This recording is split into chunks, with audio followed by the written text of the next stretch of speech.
मिठाई जी तबला बंद हो गया भैया, तबला देखिए बंद हो गया। एक ग्रे कलर का तार है।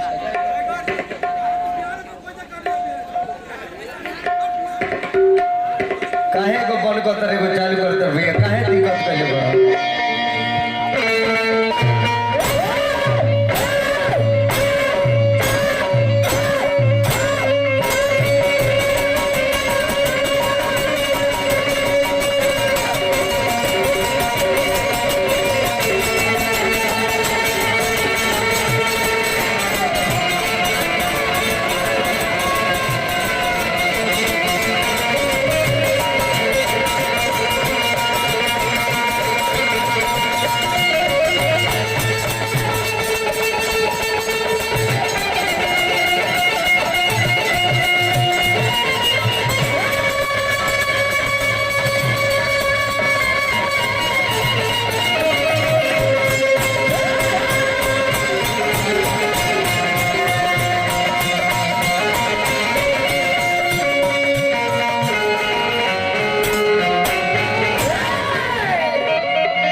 7 फीट बालू लेके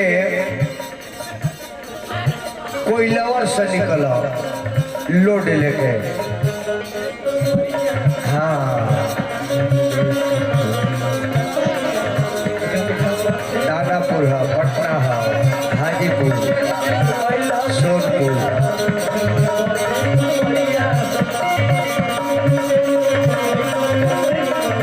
बहुआ पहुंच गई।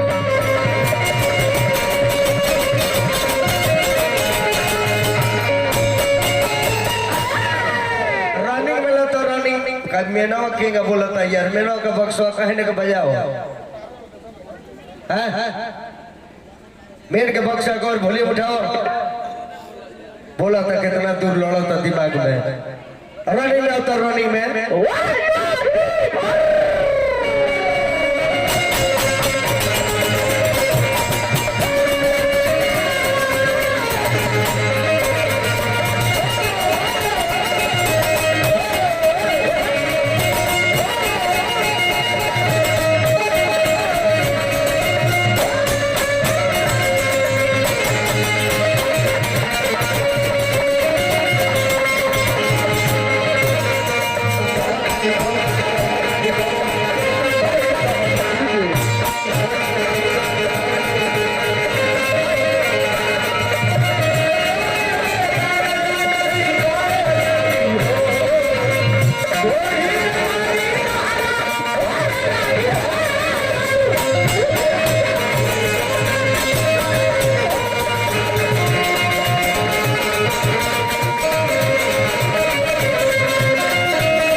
अंगना जी ऐसे ही तू नाच नाच के हमरा देवता स्वरूप जनता के सेवा करो और हम भजन गा गा के सेवा करो।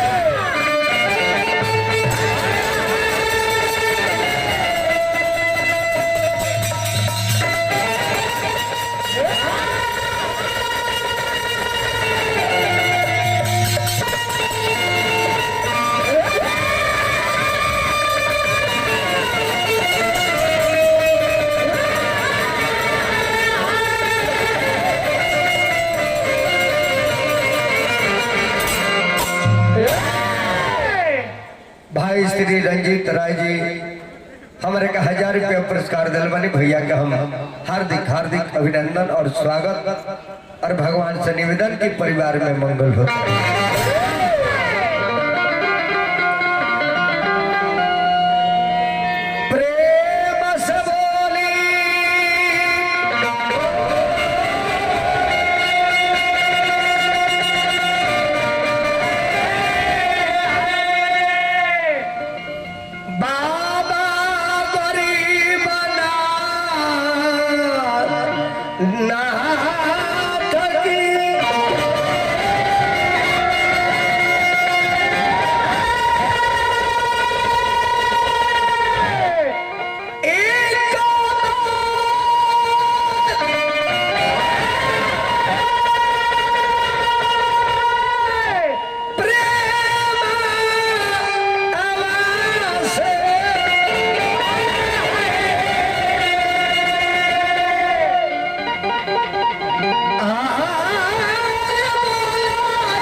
चलिए, बड़ा सुंदर वंदना, बड़ी सुंदर लय धुन, परम आदरणीय हमारे शंकर बाबू सानोदले ने कुछ सुने के मौका मिले तो कुछ सुनावे के भी मौका मिले। आज यह स्थान पर प्रमोद बाबा के माध्यम से ये पूजा पाठ संपन्न करावल गए। 24 घंटा अखंड अष्टयाम भइल। रंजीत बाबू छराही हमरा श्री रंजीत कुमार यादव जी फिर पुरस्कार दिल बनी पूरा यादव भैया लोगन के हम मंच के माध्यम से हार्दिक अभिनंदन करते हैं। 24 घंटा भगवान के नाम के उच्चारण भइल बा। जहाँ जैसन चाहे हेने से कही चाहे हेने से कही, केहू जय श्री राम कहेला, केहू राधे राधे कहेला, केहू सीताराम कहेला, केहू हरे राम कहेला, केहू हरे भोले कहेला। ई सब अखंडे में आवेला। आई हमरा भावी उम्मीदवार समिति सदस्य क्षेत्र संख्या 14 के पंचायत छौराही यहाँ के भाई खड़ा बनी। कौन कुमार साहनी है जी?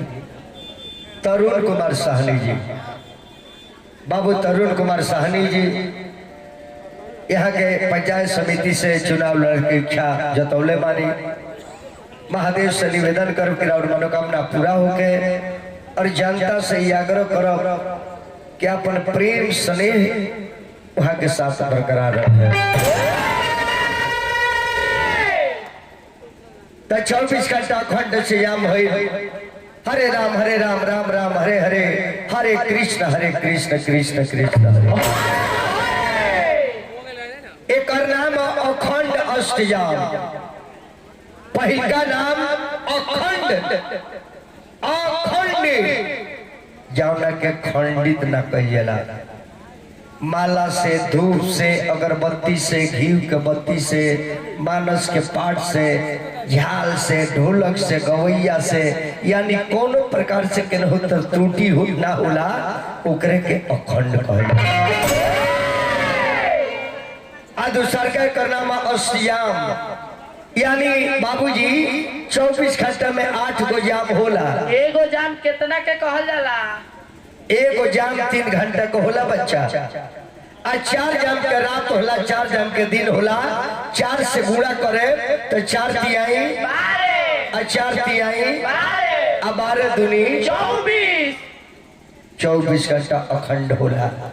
हाथ में पान के पत्ता, अच्छा पैसा, जल लेके हमने के संकल्प कराइले कि हे प्रभु, हे भगवान, हमारा पंचायत में निमन कार्य हो जाई।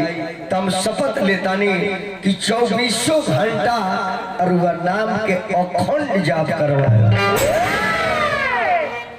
और जहाँ भी अखंड होला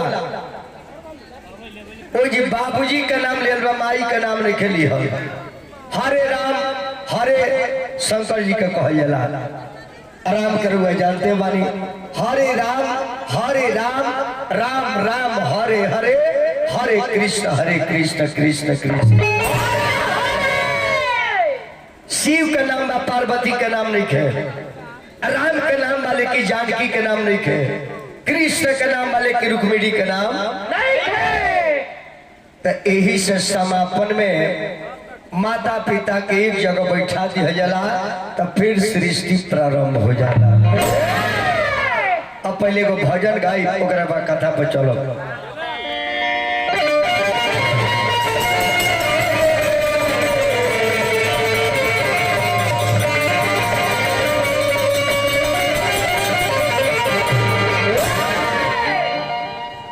जब दुनिया में पाप बढ़ेला तो भगवान के कोनो ना कोनो रूप में अवतार होला। रावण का अत्याचार हो गई तो भगवान श्री राम के अवतार हो गई। कंस के अत्याचार हुई तो भगवान कृष्ण का अवतार हो गई। और महिषासुर के अत्याचार हुई तो माता जगदम्बा के अवतार। एक कोरोना काल में डिस्टेंसिंग बना कर रहे के बाद ई बाजे कोरोना आइल न तो 4-5 गो वार्ड बढ़ गई भारत में। कौन कौन? डिस्टेंसिंग, 2 गज की दूरी, मास्क, ग्लव्स, सैनिटाइजर, क्वारंटाइन न तई कुली हमने के सुने के ना मिले। आ का जाने कोरोना का है बात के हमरा बुझाते नहीं के। इतना तकलीफ कोरोना परेशान कैलो हमने के बिहार के औरत लोग एकरा के कोरोना माई के पूजा कैलो तो वो नहीं के भाग एकर नाम देखी कोरोना। पहले पर विचार करी आखिर माया के बाजार में किसके लिए रोना है? वो बोल रहा है कि मेरा नाम कोरोना। कोरोना किसके लिए, क्यों रोना? हम आएंगे ले जाएंगे आप देखते रह जाएंगे। यहाँ तक ले कोरोना में हो जाता। जौन बेटा 1 लाख रुपया महीना कमाता दिल्ली बॉम्बे में, उहे लड़का लॉकडाउन में घरे अगर आ जाता तेने सोकर पिताजी फोन कर के बबुआ घर मत हो, उन्हें सुनी स्कूल में 14 दिन रह गए। 1 लाख रुपया लड़का कमात रहे तो प्यारा रहे। आज उहे लड़का घरे आ गई बा तो बाप कहता है कि घर से बाहर आ जा। वही लड़का के मतारी डांटा से थाली ढके लतिया, वही जी खाओ जो चलो, वही जी सुत रहो। जोरे कोरोना कितना तबाह कैले बिहार में रे, कतना तबाह कैले। अरे भैया कोरोना में डांटा से दुल्हा दुल्हन जयमाला पहिराव तने बताई का करता ई का होता रे भाई। और बताई जब ना लड़का के लड़की छोड़े के हुई औरत के तो कोई सकता कि ना ए बहुत बोलती हो, हम तुमसे शादी थोड़े किए हैं, डंडा से बात करूँ। आ दूसर का कर नाम एने से कोरोना, एकर उल्टा पड़े तो हो जाई ना रोको। ना रोको, मुझे रोको नहीं, दादा के भरोसे मत रहिए, आप कृपया सावधानी बरतें। ऐसा कोरोना भाई शंकर बाबू ये नौकिये में मुँह में ढूकता,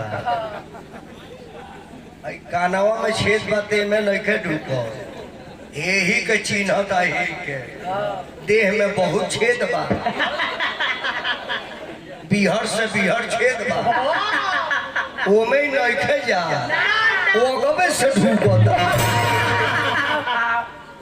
जबकि जितना शरीर में बाल बा रुआ बा उतना सब छेदे हो, इमे नहीं जे ढुकत, ना आँख में ढुकता ना कान में ढुकता, जो ढुकी तो नौके में ढुकता। वह भगवान सब भक्तल के भगवान को देकर सुन बारल जाए, हमने के कब बारल जाए पुरस्कार बा। पंचायत समिति उम्मीदवार भाई रंजीत राय जी छौरही, यहाँ के 8 से 14 तक यहाँ के इलेक्शन में खड़ा होकर और वैसे निवेदन करो अब राय जी के खूब प्यार दुलार दे के जितावे के बाद और पंचायत के विकास करावे के बाद भाई लोगों ने बहुत प्रणाम करो तनी। हम भक्तल के भगवानी का होता, का होता सुलेमानी के गोटारी बला द्रौपदी के चीर खिंचात रहे तो कन्हैया आ गइलो। आज कतले नारी के अपहरण होता, नाजायज होता, कन्हैया बोलते नहीं। का तहर पावर सीज हो गइल बा का?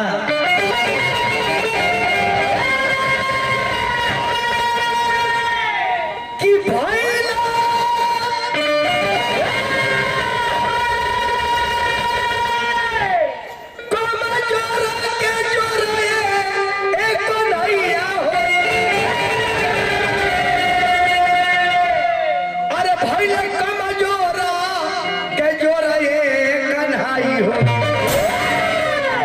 कन्हैया हो, अरे हो कमल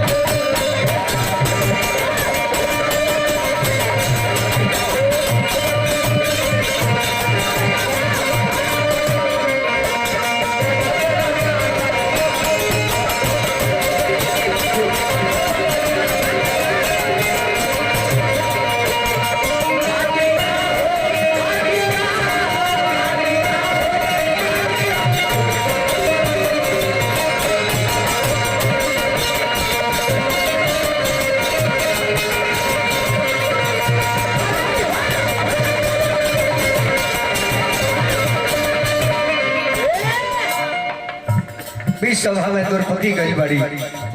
दुशासन कहता भैया दुर्योधन आदेश का बात।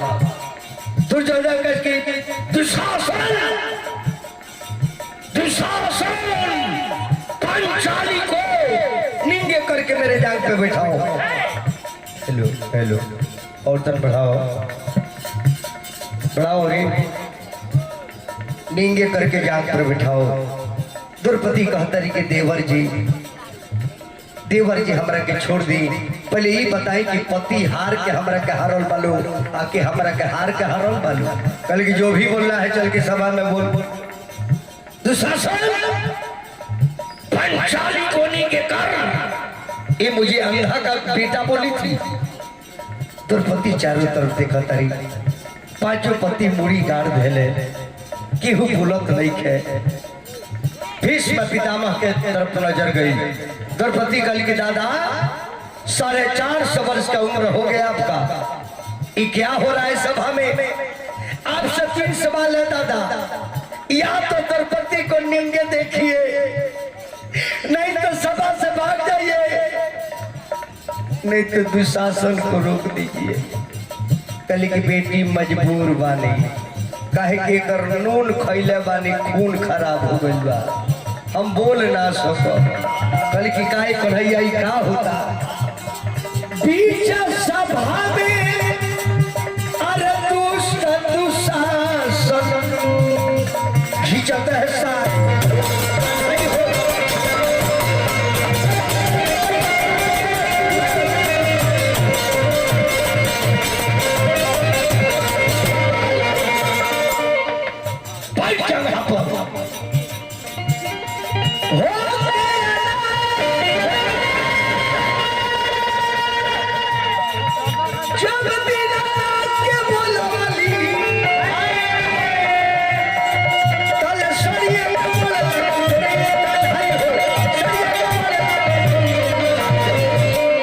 कन्हैया हो, अरे हो कमजोर।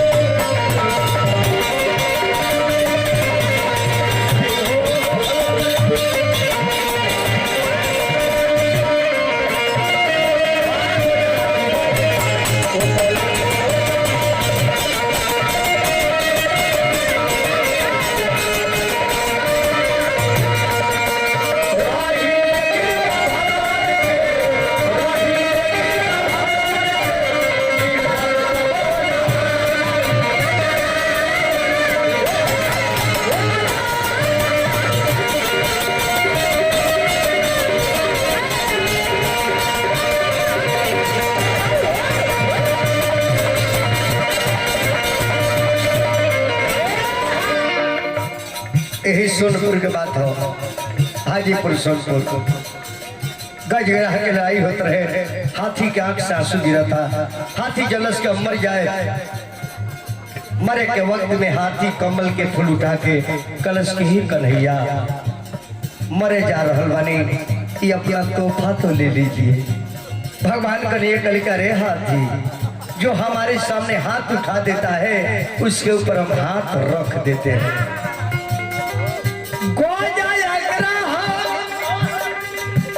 अरे लड़े जल भीतरी हाथी के गिरत है।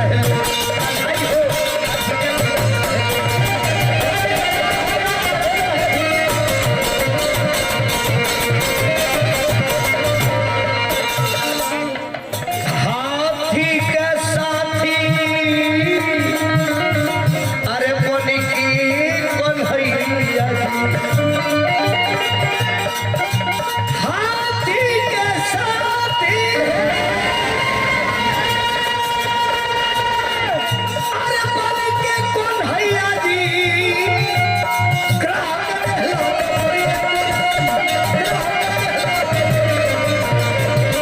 ए मुरारी हो, अरे भैल कमजोर के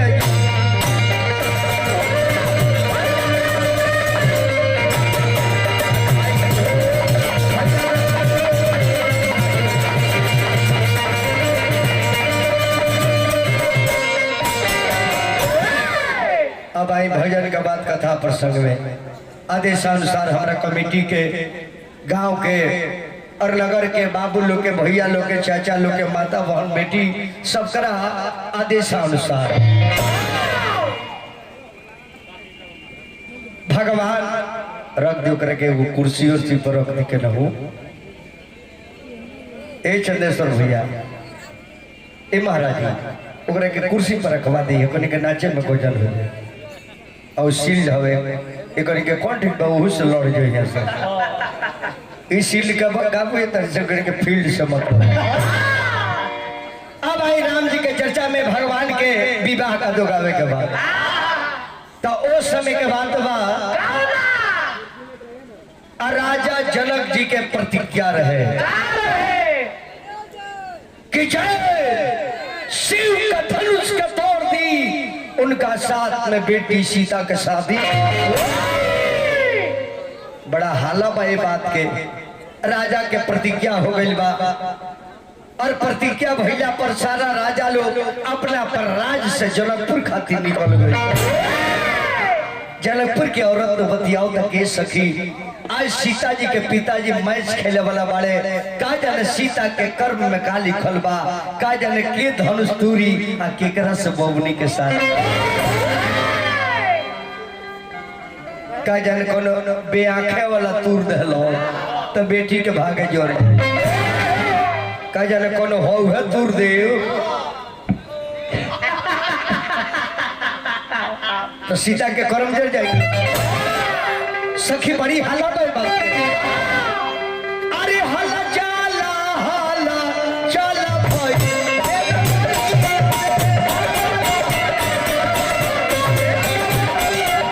राजा जनक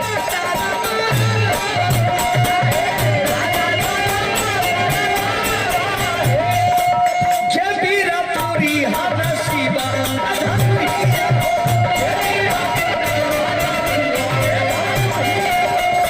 तो सीता डाली है गारावा में,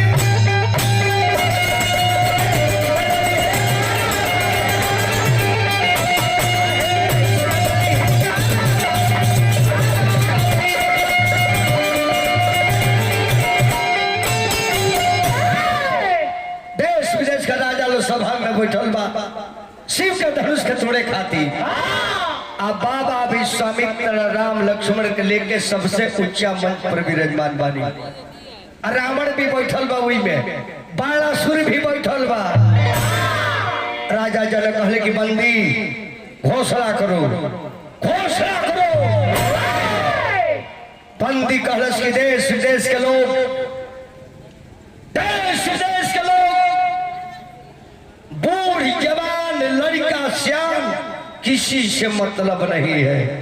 जो शिव के धनुष को तोड़ देगा उसी के साथ सीता के शादी कर।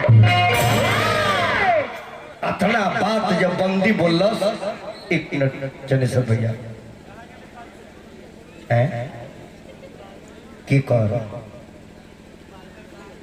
हमार चंदेश्वर भैया डायरी में जकर नाम नोट बा, यहाँ की तरफ से 500 रुपया मिलल। बड़ भाई का हम नमस्कार करता नहीं, शाह परिवार के, पंडित परिवार के और गांव के जादू समाज के और तमाम मानव मंडली के चरण के स्वागत करता है।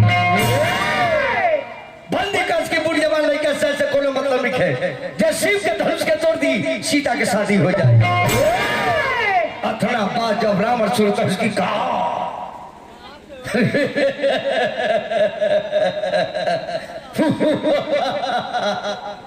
राजा जनक, तुम्हें पता नहीं है मैं शिव का भक्त हूँ, अपना 10 गर्दन काट कर चढ़ा देता हूँ और तुम शिव के धनुष को तोड़ने के लिए राजा को बुलाए।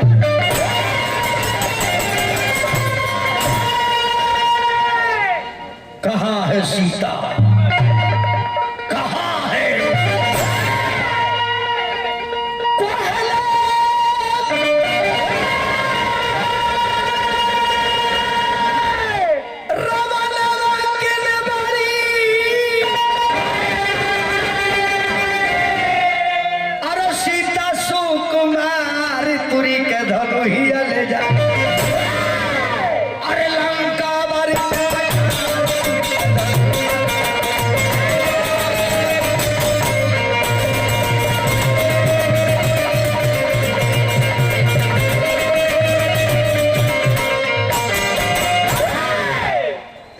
पढ़ते हैं चिट्ठी। तू चिट्ठी पढ़ ले जा, माल हमरा के दले जा। अब बाबूजी रावण जब चलल, खुद में रावण चलल, तो कतना राजा लोग कहते जी यार भागो काहे रहला के का जरूरत बा? का भई का भाई जब रावण आ गइल त तहर नंबर आई, आहा बूथवे पर ना जब तो वोट कहां से दे? रावण जब गइल धनुषा के तरफ, देवता लोग के चिंता हो गई कि नहीं, अगर रावण धनुष को तोड़ देता है तो अन्याय हो जाएगा। रावण देखी कितना विद्वान रहे, लोग कहले कि राक्षस रहे, राक्षस कोनो एंगल से ना रहे। रावण पराक्रमी रहे, हठ जोगी रहे और कर्तव्य के लड़ाई लड़त रहे। रावण जब धनुष के लगे गई तो रावण बाण छुआ नहीं चापा, रावण बाण छुआ नहीं चापा, कलश की नहीं तोड़ेंगे, धनुष को नहीं तोड़ेंगे,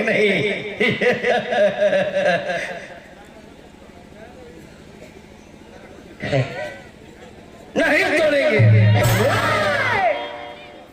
इसलिए कि अगर धनुषा को तोड़ देते हैं तो सीता से शादी करना पड़ेगा, और मैं कदापि सीता से शादी नहीं करूंगा क्योंकि सीता मेरी बेटी लगेगी। अब देखी चाचा भैया चटनी एक बात सुनत रहे। अब बताएं, एगो राक्षस रावण रहे ना, और रावण सीता को अपना बेटी मान लिया।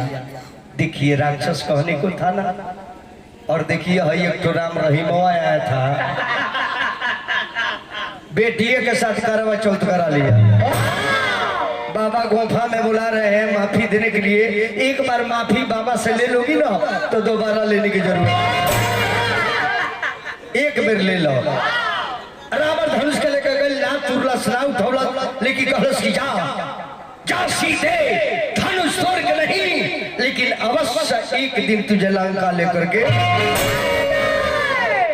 रावण जब चल गई तब तो राजा लोग बारी बारी से बढ़े लगा, मेरा नंबर है, मेरा नंबर है, मेरा नंबर है, मेरा नंबर है। बैठो जब चिरकुट, पहले मेरा नंबर है। तू राजा हो, आइए मेरा जाओ राजाओ। तो अपना बिहार में राजाओ आ गए बड़े। इनका फोटो बाबू लो ले लीजिए, इनका मम्मी अंग्रेज के लौड़ी थी। सही बात है, सही बात है। हाँ सही बात है, इनकर बहनों रही।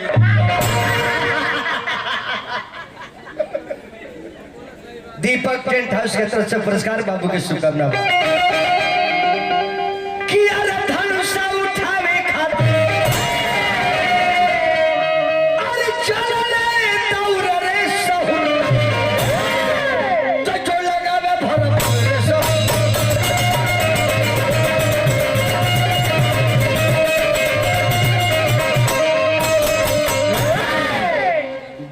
राजा जाके अजमा के हार के बढ़ गई। राजा जनक चारों तरफ देखा रहे, कहे कि नहीं, ये बात मुझे पता रहता कि दुनिया वीरों से खाली है तो मैं ऐसा प्रतिज्ञा करके अपने बेटी के कर्म को नहीं बिगाड़ता। ये क्या हो गया, क्या हो गया?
के देश विदेश के लोग तजहु आसनी जली ग्रह जाहू अली खान अभिधि वैदे विवाह। आप लोग कृपया चले जाइए अपने घर, मैं समझ गया कि वीरों से धरती खाली है। अब लक्ष्मण कल के भैया राजा जनक क्या बोल रहे हैं? भगवान कल के लक्ष्मण बैठे बड़ा बड़ के सामने छोट के बोले का अधिकार नहीं है। बढ़िया लक्ष्मण कल के भैया कैसे बढ़ जाएंगे? जब ना सभा में छत्री के बेटा हो गए और सभा में अंगुली दिखाई तो बर्दाश्त ना हो।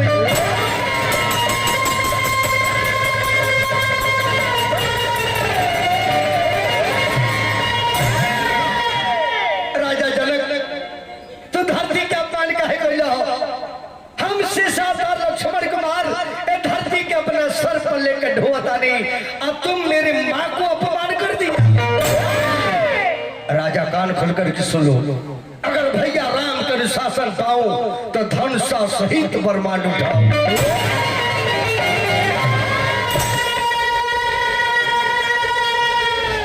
सुनी के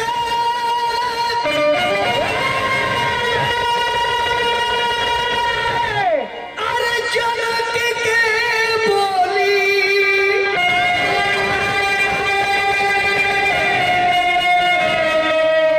अरे लक्ष्मण के लागल हो गोली तया क्या देते अरे हाय भैया जी मोर त देती धन।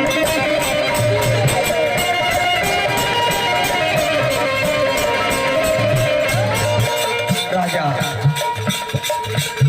मिट्टी के बर्तन जैसा दुनिया को पटक के फोड़ देंगे। सब छोटा तक धनुष लेके चल जाएंगे।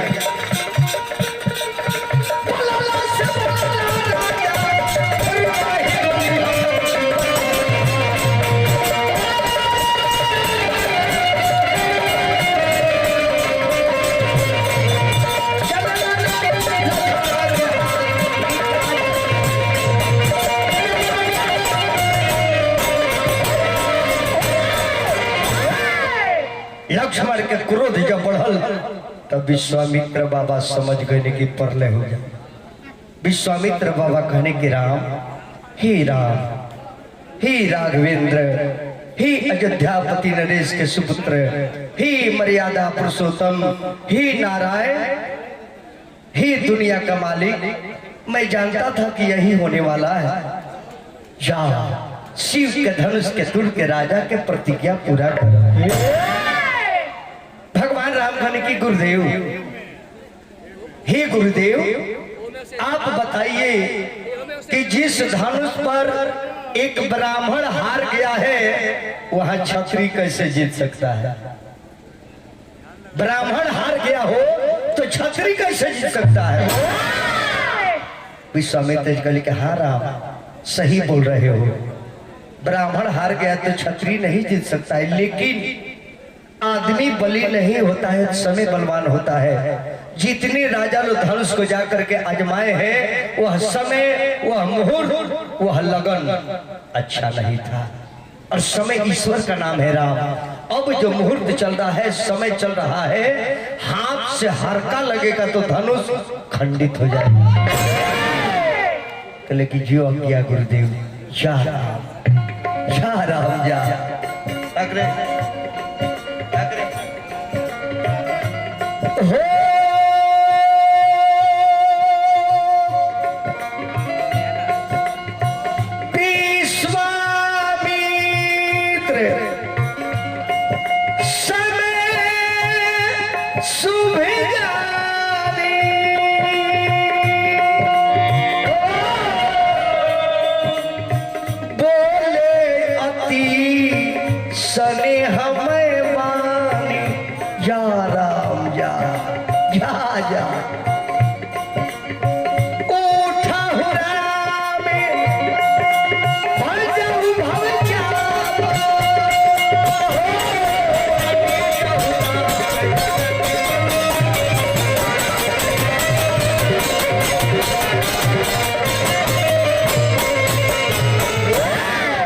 अब देखिए कहा बोले चाचा जी, जब भगवान राम खड़ा होकर चलो नहीं तब लक्ष्मण जी के मन में डर हो गई कि भैया नहीं मानेंगे, एक क्षत्रिय है, धनुष नहीं उठेगा तो धरती भी उठा लेंगे।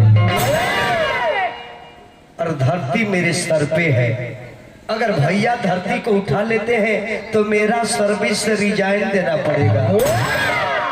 लखन लाल देख ले कि राम जी बढ़ता नहीं, देवता लोग के लगले सुमरन करे कि सब देवता लोग आप लोग खड़े हो जाइए। लक्ष्मण जी अपने पैर के अंगूठा से धरती माता के कली की माँ तू एने ओने मत हुई ना तो भैया उलट दी है हमार नौकरी खत्म हो।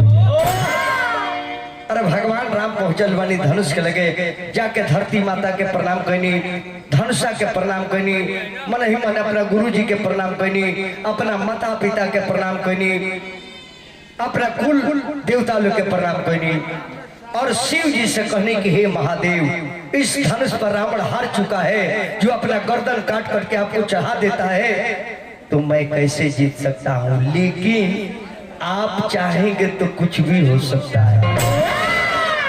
इन्हें भगवान राम पहुंचल वाली धनुष के लगे तब तक ले जानकी के ध्यान गई राम पर।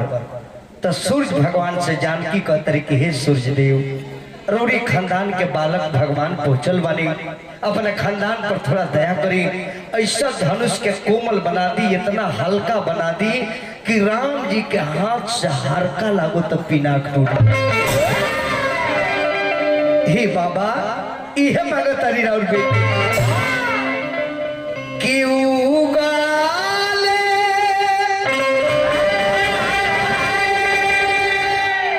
अरे शुरू जाई बाबा होला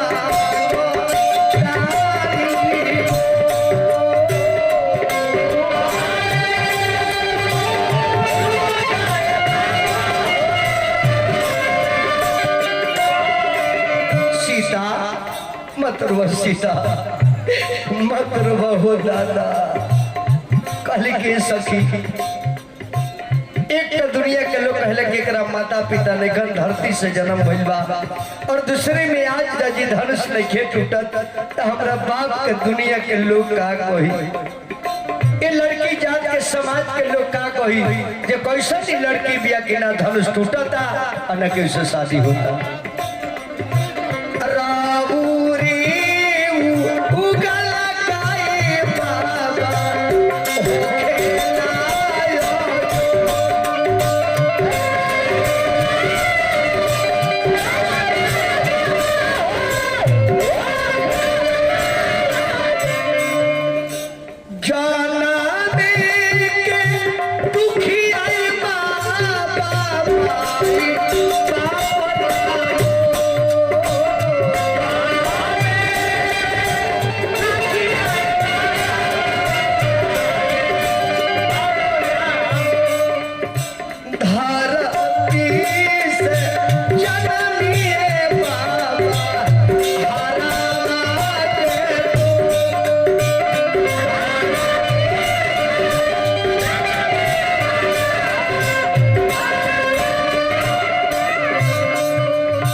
प्रार्थना करता रही, लेकिन अब देखी चमत्कार ना के धनुषा उठावल देखता और ना के छुअल देखता।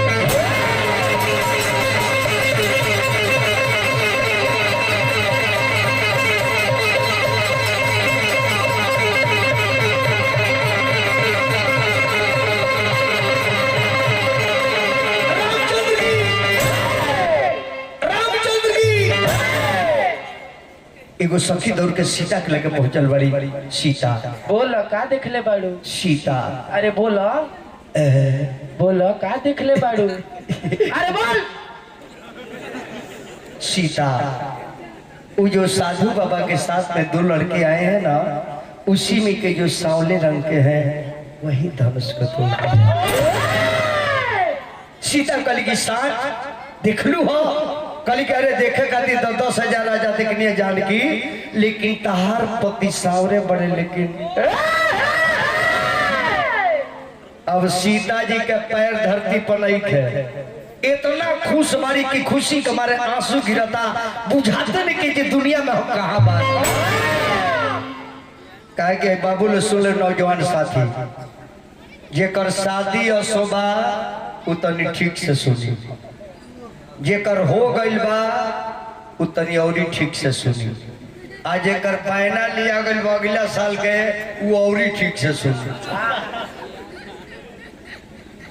हाँ झूठे की कहो, कहे के मतलब बा पत्नी के का चाहिए, औरत के पति से मतलब बा संपत्ति से मतलब नहीं है, औरत के प्यार दी, औरत के प्यार दी, पलानी में राखी, झोपड़ी में राखी, तिरपाल गिर के राखी, लेकिन ओकरा से मोहब्बत करी, वो प्यार खाती आई बिया।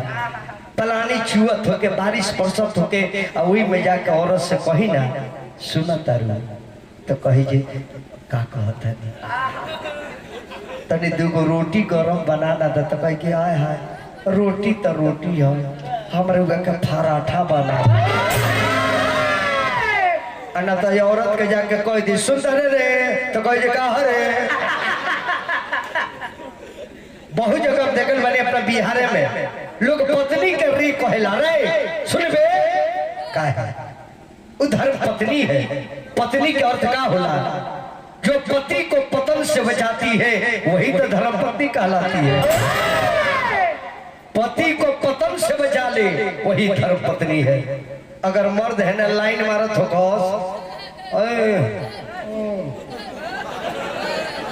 तो असली जन मेहरारू हुई तो कही के करे जाऊ, काहे को कर लगे जाता, देख हमार रास्ता के सुधार दे हुए पत्नी है, पत्नी से प्यार करके चाहिए, मोहब्बत करी, पत्नी के साथ आप शपथ लिए हैं कि साथ जिएंगे साथ मरेंगे, ए शर्म ओकरा से मोहब्बत करी, प्रेम से खाली बोले के बाद धन संपत्ति मत दी, आना तो 10 महला पटना में बनवा ली, और 10 तल्ला पराठा सब्जी बना के इंतजार करती जा, तले चलल बने राघोपुर दियरा से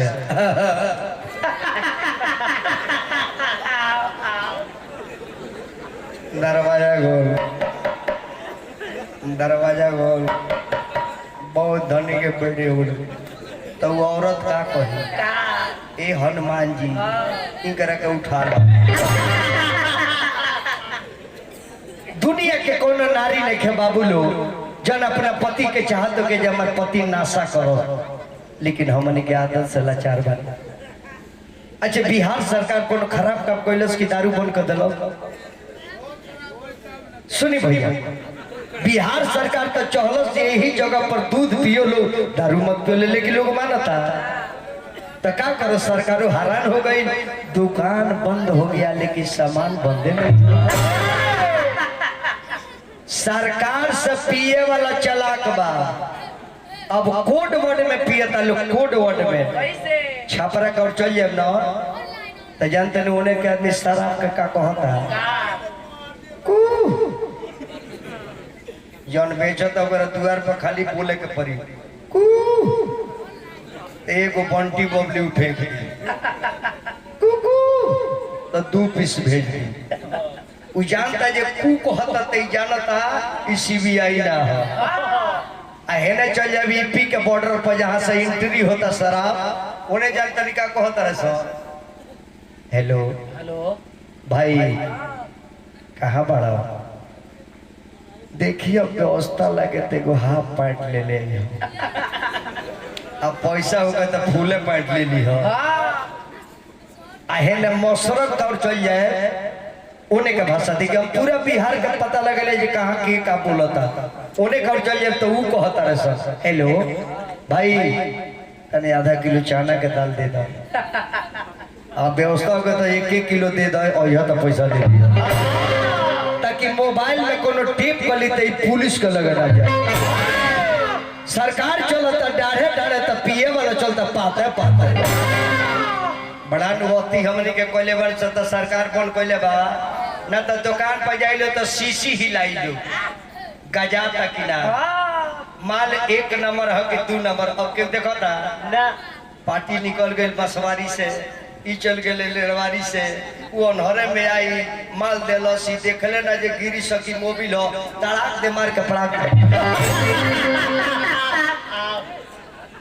चल देवे के बाद हमने कितना चलाक बानी जा सीता जी से जाके सखी जब कहली तो सीता के आंख से आंसू गिरे लागल सखी लोग कहते कि सीता रोवत काहे बाड़ी पहिराव सिया के आय अपना पिया जी दूगो तनी छोट लड़का लोग भेज देता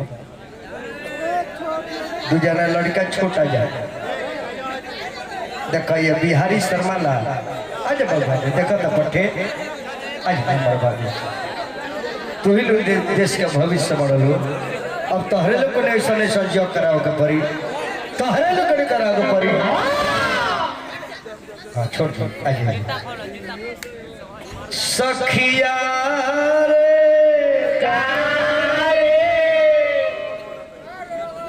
राम जी जूतो पहरे लगा सखिया रे जीना तरी सखी फुलवरिया में फुलवा लोरे गए रहे हई है दाढ़ी निहुरावत आ हई है डॉक्टर सखिया रे इह फुलवारी में भेटा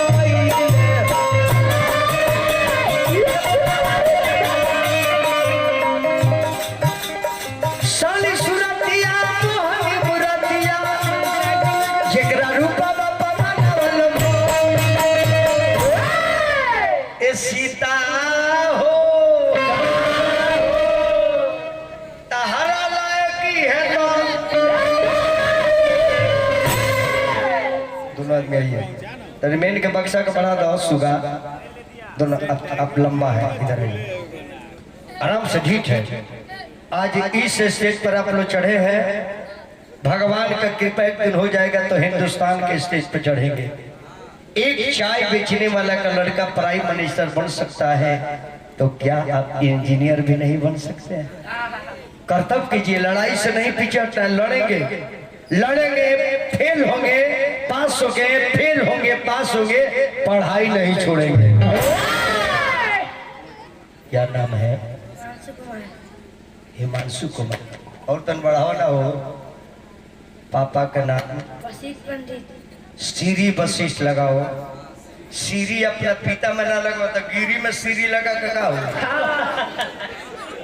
कहा सीरी वशिष्ठ पंडित श्री वशिष्ठ पंडित मम्मी का नाम चंद्रकला देवी श्रीमती चंद्र देवी श्री चंद्रकला श्रीमती यही में तो ट्रेनिंग बा अगर माई बाप के भुला गए तो बोरहम बाबा तो हर मदद करे चाहिए श्रीमती चंद्रकला देवी श्रीमती चंद्रकला ओके थैंक यू आपका नाम आयुष राज देखिए लक्ष्मण जी तेज रहा पापा का नाम श्री सत्येंद्र साहब श्री हाँ एक तरफ कमिटी के लोग बा इन्हें बड़े पंडित इन्हें बड़े शाह जी अब बीच में बड़ा है शाह जी के चेला जी अब मम्मी का नाम श्री प्रियंका देवी श्रीमती प्रियंका देवी श्रीमती प्रियंका देवी ये बात है माई बाप का नाम कभी भूले के नहीं थे धड़ाक देखो कि भाई फलाना मेरे पिता है मम्मी का नाम ये है अभी न बोल रहे थे हमारे महाराज जी जिला परिषद साहब बोल रहे थे ना माता पिता का नाम दादा दादी के परदादा दादी के अपने खानदान के ना जन्म राम जी के खानदान के जान के का हो हरे राम हरे हरे अड्डा डोलाओ खड़े खड़े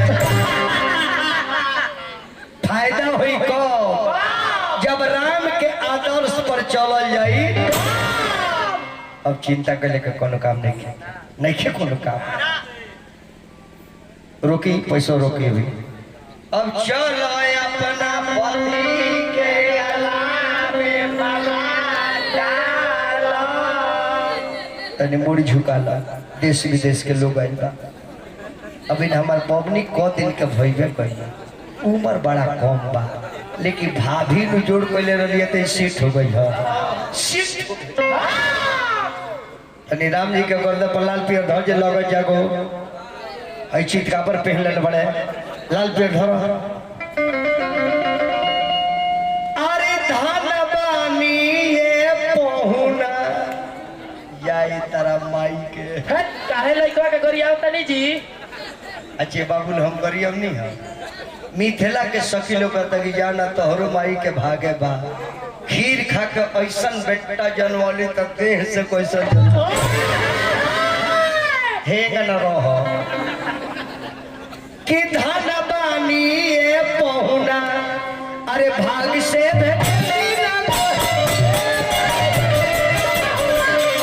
रुक रे रुक। का भाई राम जी के पोटा धरल बा, छिड़का। ई कौन शैम्पू है जी? शैम्पू ना हो, कंडीशनर हो। इनकर कंडीशन बराबर ठीक रहे। पहिराव सखी, पहिराव सखी,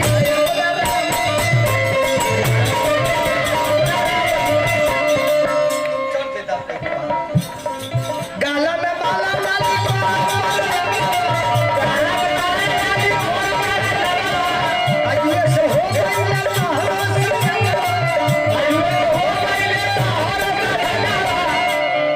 पहिराव सिया जी आया पिया। सीता माला डाला है का कह तरीका का ओ कह तरीके के माला डाली दुल्हा तनी लामा पड़ता।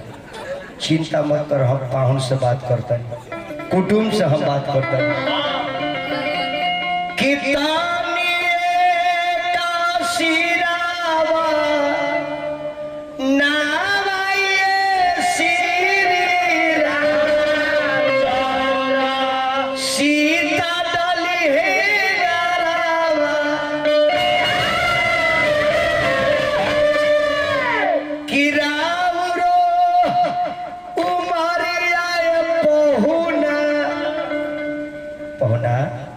ए जीजा जी, जीजा कहला पर बड़ा गोच बाड़े।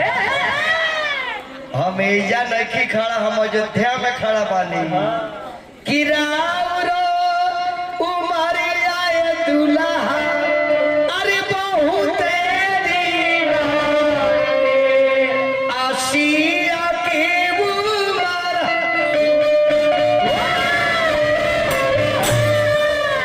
लक्ष्मण जी भगवान के पैर पर गिरल बड़े, भगवान झुक गए। एगो कानून देखी भगवान बनौनी का। भगवान सोचनी कि अगर लक्ष्मण के नहीं उठाओ तो दुनिया के लोग कही कि कैसा मर्यादा पुरुषोत्तम था जो एक भाई पैर पर गिरा है नहीं उठाया। और दूसरे में सोच रहे हैं कि यदि सर झुकाते हैं तो संसार कहेगा कि औरत के सामने सर झुका दिया। ये दोनों के मिलाकर राम जी सोचनी कि चलो हम कानून बना देता नहीं, कभी कभी औरत के भी आगे झुके के चाहे। के में औरत के गोड़ पर गिरल बा, औरत के गोड़ पर में के गिरल बा, सबकरा गिरल पड़ेला। शादी जले पैर पर ना गिरे लड़की के तले ना हो। औरतिया गावेली संगीत कि अंगूठा धरम न कमर दुल्हा सुभवा तोहार हई। तौरी गावेली सब गिर गले गिर गले गिर गले रे, हमारा बबनी के गुड़वा पर गिर गए। आ सद गले सद गले सद गले रे, पापा के दहेज दिहल बे औरत के पैर पर गिरले बियाह ना हुई। ऐसे औरत के पैर पर गिर के औरत के कभी भी पैर से मारे के ना जाए। कथा है जी खड़ी पाई लागल। अब माला पहिरा दबा, सीता जी रुआ पहिराई यहाँ के, रुआ पहिराई यहाँ के। आप लोग ताली से ऐसा स्वागत करेंगे ताकि समझ में आ जाए कि इसी का नाम है वैशाली जिला। इतना ना जबरदस्त बजाना है।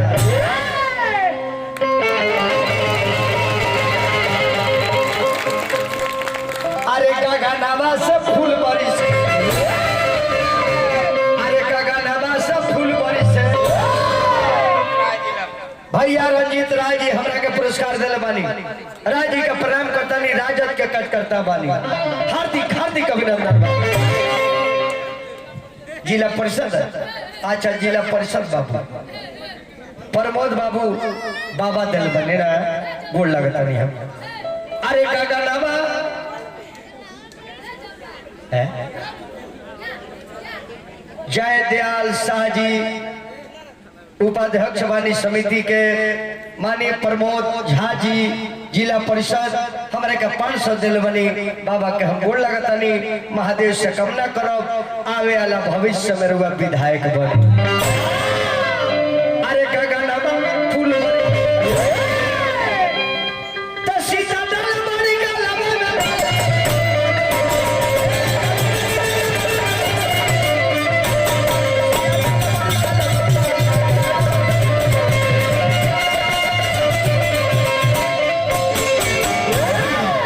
यही जी कथा रो गई। एक बाद हमारा शंकर बाबू से सुने तने एगो आरती उतार दी। आगे आए दुल्हन पीछे जा, मुड़िया नवा कहने के लिए कपारे पर चढ़ल बाड़ू, एगो अगरबत्ती दता। कौन जानता है जी लड़के लोग कौन है, कहीं भगवाने होकर के हमारा परीक्षा लेते हो। इतना जानता हमारा आई है। फिर वार्ड सदस्य भैया की तरफ से पुरस्कार में सर पे प्रणाम करता नहीं। इतना आप लोग आए हैं, इसमें कौन कौन देवता है हम क्या जानते हैं। मूर्ख आदमी, आंख है लेकिन अंधा है। इसमें किधर कौन भगवान बैठे होंगे और किसको देख देने से और किसका नजर हमारे ऊपर पड़ जाने से यह शरीर तर सकता है, कोई जानता है नहीं। इसलिए जानता सर्वोपरि माना जाता है। इलेक्शन में नेता लोग आवेला तो कहला कि ये बात हुई जनता के कोर्ट में, जनता के अदालत में हम जाएंगे और इस अदालत में नेता लोग आकर के अदालत को भी धोखा दे देते हैं। अरे जनता क्या नहीं है, जनता क्या नहीं जानता, उस जनता को तुम नहीं जानता तो वक्त आने पर जनता भी तुझे नहीं जानता। हाँ प्यार मोहब्बत अल्लाह गा देता। रुक जाए पहले गोड़ लगे दे भगवान के। आरती उतारे, अपना दाहिना हाथ मेरे सर पे रखेंगे। कौन जानता है आप कौन है, कहीं यही के बहाने रामा जी के हाथ पर गई तो शरीर पर जाए। अरे उतार सखिया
माता जानकी किस रूप में कब मिलेंगे हम क्या जानते हैं। कभी ऐसा ही मिल जाती मानो तो मैं कोरोना के विषय पूछता जो कभी भागेगा।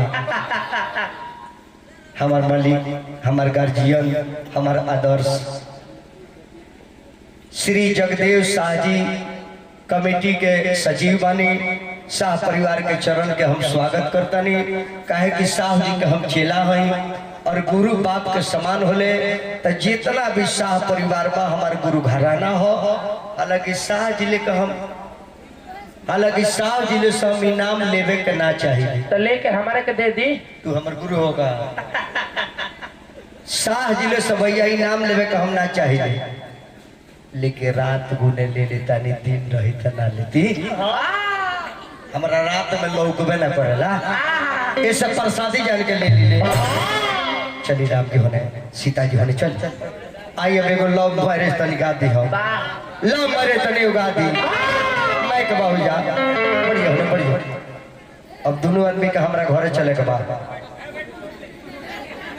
जेकर लड़का हलो कान खोल के सुने भाई दोनों बच्चा मेरे घर जाएंगे मेरी बीबी आरती उतारेगी अरे निरंकार के पूजा करते हैं साकार का भी दर्शन हो जाएगा और पीछे और पीछे अब एक लाइन के चटनी सुनाता है चटनी कौन बा? एगो लड़की से एगो लड़का के मोहब्बत हो गई कहा भाई? अब तरह से बता दीजिए चल जा बता दी पता तरह से बता दी वही जी भाई यहाँ तोरा पापा के तोरा मम्मी से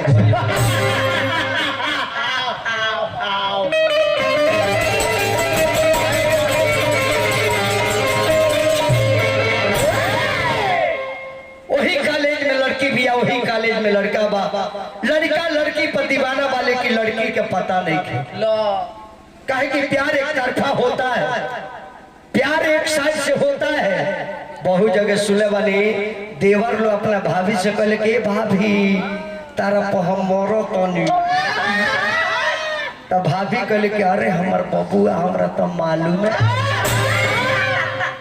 वही का कॉलेज में लड़की गई बिया और लड़कवा एकरे फेर में बा एकरे फेर में बा बड़ा लोग के दोस्ती बा हाथ हुआ तो उठाओ तर कि का बैठल पड़ी चल चल हाँ यही पर खूबसूरत एकरे सलगला पार्क में लड़की बैठल बिया लड़का सोचलस कि आज बात करे बेकरा से आज बात करे हेलो मैडम जी सुनिए तो देखिए मैं 1 साल से आपके पीछा पड़ा हूँ क्या नाम है आपका? नैना। बड़ी अच्छी नाम है नैना नैना बिहारियों का बैना ले लो मुझसे शादी करोगी? हाँ। शादी करोगी? Okay okay. Bye bye. I love you I love you two.